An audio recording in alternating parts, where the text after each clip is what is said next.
Unseen is true, Anna.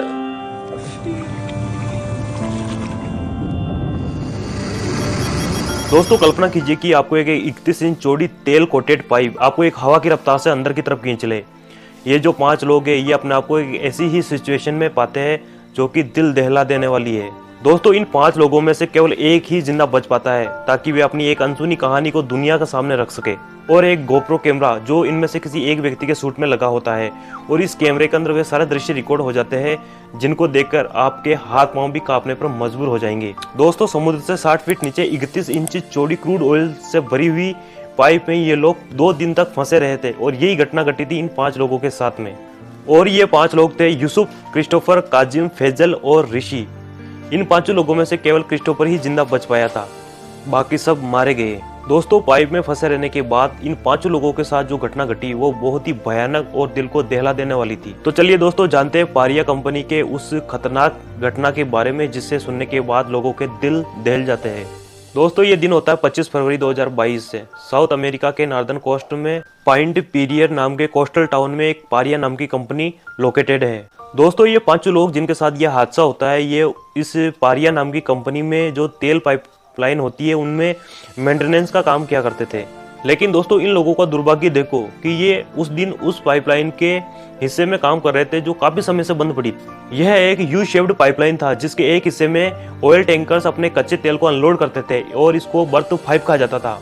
और ये कच्चा तेल पाइपलाइन के जरिए बर्थ 6 में पहुंचता था जहां पर नाइल रिफाइनरी मौजूद थी जहां पर इस तेल को रिफाइन किया जाता था। और दोस्तों उस दिन इन वर्कर्स का काम था इस पाइपलाइन के ऊपरी हिस्से को पानी से सेपरेट करना ताकि ये लोग अपने इक्विपमेंट वगैरह के साथ यहाँ पर आराम से खड़े होकर अपने काम को अंजाम दे सके और पाइप के अंदर से हाइड्रोकार्बन बाहर ना निकले इसके लिए उसके अंदर एयर प्लग भी लगाए गए थे। और इसके अलावा पाइप के ऊपरी हिस्से में काम करने के लिए एक स्पेशल केबी जिसको हैबिटेट बेल भी बोला जाता था इसका इस्तेमाल किया जाता था। दोस्तों इस चीज को हम इस प्रकार समझ सकते हैं कि एक पानी से भरे हुए टब में हम एक गिलास को डालेंगे तो जो पानी है वो गिलास के अंदर नहीं जाएगा। ये हैबिटेट बेल पाइप के अंदर एक एयर फ्रेशर छोड़ के सूखी जगह तैयार करता है ताकि लोग इसके अंदर अच्छी तरीके से काम कर सके। और दोस्तों उस दिन इन लोगों का काम था पाइप के अंदर जाकर उस एयर प्लग को निकालना। लेकिन जैसे ही ये उस एयर प्लग को निकालते हैं इन लोगों के साथ एक भयानक घटना घट जाती है। इस समय पानी का एक तेज बाउंडर आता है और अपने फ्रेशर के साथ उन लोगों को पाइप के अंदर खींच लेता है। और दोस्तों ये पानी का बाउंड्री इतना तेज और खतरनाक होता है कि 90 सेकंड के अंदर ही पाइप अंदर ही अंदर उन लोगों को 20 फीट नीचे और 120 फीट दूर ले जाकर पटक देता है। दोस्तों आप इस फुटेज को देखिए, पहले कुछ दिखेगा और बाद में सब कुछ अंधेरा ही अंधेरा दिखेगा। पाइप सीधी नहीं होने के कारण इन लोगों को कुछ राहत मिल जाती है। दोस्तों ये 5 लोग एक छोटे से एयर पॉकेट में जाकर फंस जाते हैं जहां पर ये सांस ले सकते थे। इन सब चीजों के अंदर इन लोगों को जरा सा भी आइडिया नहीं था कि आखिरकार उनके साथ क्या हुआ है। और पानी का फ्लो इतना तेज था कि कुछ लोगों की तो हड्डियां भी टूट गई थी और इसके अलावा पाइप के अंदर कुछ भी नहीं दिखाई दे रहा था। विजिबिलिटी बिल्कुल ब्लैक डार्कनेस था। दोस्तों आश्चर्य में डाल देने वाली बात यह थी कि पाइप के अंदर फंसने के बाद ये 5 लोग जिस हवा को अंदर ले रहे थे उसी हवा के कारण ये पाइप के अंदर फंस गए थे। दोस्तों टेक्निकली देखा जाए तो पाइप के अंदर 1200 बैरल तेल होना चाहिए था लेकिन उससे कम था और बहुत ज्यादा डेंसिटी वाली एयर वहां पर बनी हुई थी। जब उन्होंने एयर प्लग को निकाला तो हाई डेंसिटी वाली एयर जो कि केबिन के अंदर बनी हुई थी वो लो डेंसिटी वाली एयर में बदल गई जिसके कारण पानी का बहुत ज्यादा बड़ा बाउंडर वहां पर खड़ा हो गया और अपने साथ सारी चीजों को पानी की ओर खींच के ले गया। अब इन लोगों के पास बचने का सिर्फ एक ही रास्ता था कि वो जिस रास्ते से आए हैं उसी रास्ते पर वापस चले जाए, यानी कि बर्थ 6 से, क्योंकि पाइप के अंदर कुछ भी नहीं दिखाई दे रहा था। इसी कारण उनको कुछ भी पता नहीं था कि उनको जाना कहाँ पर है। अगर वे गलत साइड चले जाते जो कि बर्थ 5 जो कि समुद्र की तरफ था वहां पर पहुंच जाते और वहां पर पहुंचने का मतलब था कि मौत को दावत देना। और काफी सोच विचार करने के बाद ये लोग डिसाइड करते हैं कि जिस तरफ उनका सिर है ये उसी तरफ जाएंगे। इन लोगों के पास और कोई ऑप्शन नहीं था क्योंकि ये लोग ज्यादा देर तक पाइप के अंदर नहीं रह सकते थे। लेकिन जब ये लोग ऐसा करते हैं तो उन्हें एक और प्रॉब्लम का सामना करना पड़ता है। पाइपलाइन सीधा ना होने के कारण कुछ जगहों पर तो सांस लेने की जगह थी लेकिन कुछ जगहों पर सिर्फ पानी ही पानी भरा था।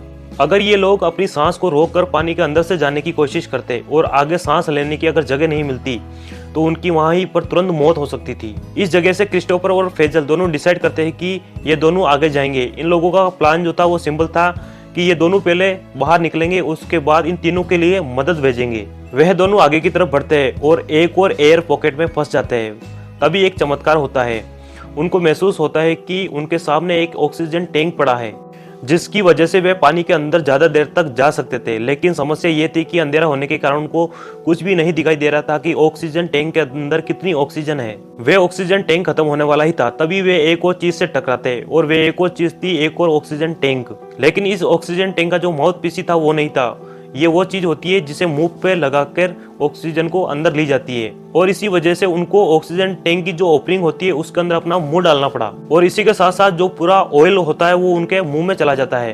दोस्तों, जो क्रूड ऑयल होता है वो एक ऐसा तेल होता है जिससे पेट्रोल डीजल बनाया जाता है। और अगर ये तेल अगर मुंह और आंखों में चला जाए तो बहुत ज्यादा जलन होने लगती है। और उस समय तक फेजल का जो ऑक्सीजन टैंक था वो भी खत्म होने वाला था, खत्म हो चुका था। और उसकी हड्डियां टूटने के कारण वो बहुत ज्यादा दर्द में था। और इसी वजह से क्रिस्टोफर को वहां से अकेले ही आगे जाना पड़ा। 2 घंटे तक मशक्कत करने के बाद क्रिस्टोफर का जो ऑक्सीजन टैंक होता है वो एक चीज से टकराता है, और वो एक चीज थी पाइप का बैंड। और ये बात जानकर क्रिस्टोफर खुश भी होता है और दुखी भी होता है, क्योंकि यहाँ पर बर्थ 6 की ओपनिंग हो सकती थी जिससे वे बाहर निकल सकता था। और दूसरी तरफ बर्थ 5 की ओपनिंग भी हो सकती थी जो कि पूरी तरीके से बंद थी। पाइप में पानी कम होने के कारण उसका तैरकर पाइप में ऊपर की ओर बाहर निकलना नामुमकिन था।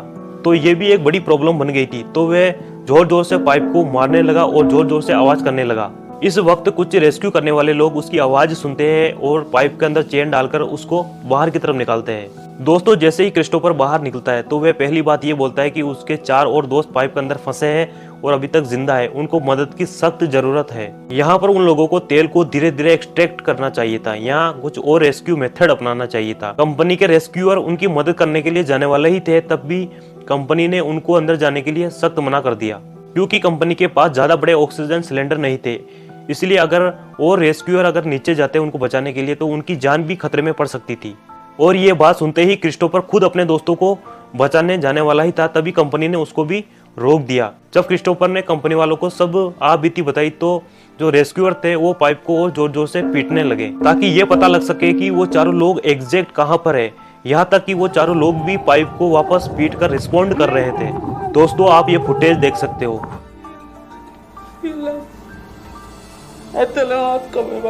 दोस्तों, आने वाले 48 घंटों तक पारिया कंपनी ने उनको बचाने के लिए कोई भी मदद नहीं पहुंचाई। उन चारों लोगों को उस पाइप के अंदर मरने के लिए छोड़ दिया और वो चारों लोग बेचैनी के अंदर वहीं पर उस पाइप के अंदर ही अपने प्राण त्याग दिए। एक बड़ी कंपनी की लापरवाही ने अपने ही वर्करों की जान ले ली। इतना बड़ा हादसा हो जाने के बाद आपको जानकर हैरानी होगी कि पारिया कंपनी पर पुलिस इंक्वायरी भी होती है लेकिन किसी को भी सजा नहीं होती। और पारिया कंपनी में जिस फैमिली के लोग मारे गए थे उनको फाइनेंस कन्फेशन के नाम पर 1 रुपया तक नहीं दिया जाता। तो ये थी दोस्तों उन 5 लोगों की दर्द भरी कहानी जिनको उनकी ही कंपनी ने उस तेल की पाइप में मरने के लिए छोड़ दिया था। तो दोस्तों, आज की वीडियो कैसी लगी? अगर वीडियो आपको अच्छी लगी हो तो वीडियो को लाइक करें, शेयर करें, कमेंट करें। और चैनल पर नए हो तो चैनल को सब्सक्राइब जरूर करें, क्योंकि ऐसी ही इन्फॉर्मेटिव वीडियो मैं आपके लिए लाता रहता हूँ। तो दोस्तों, आज के लिए बस इतना ही। मिलते हैं नेक्स्ट वीडियो में।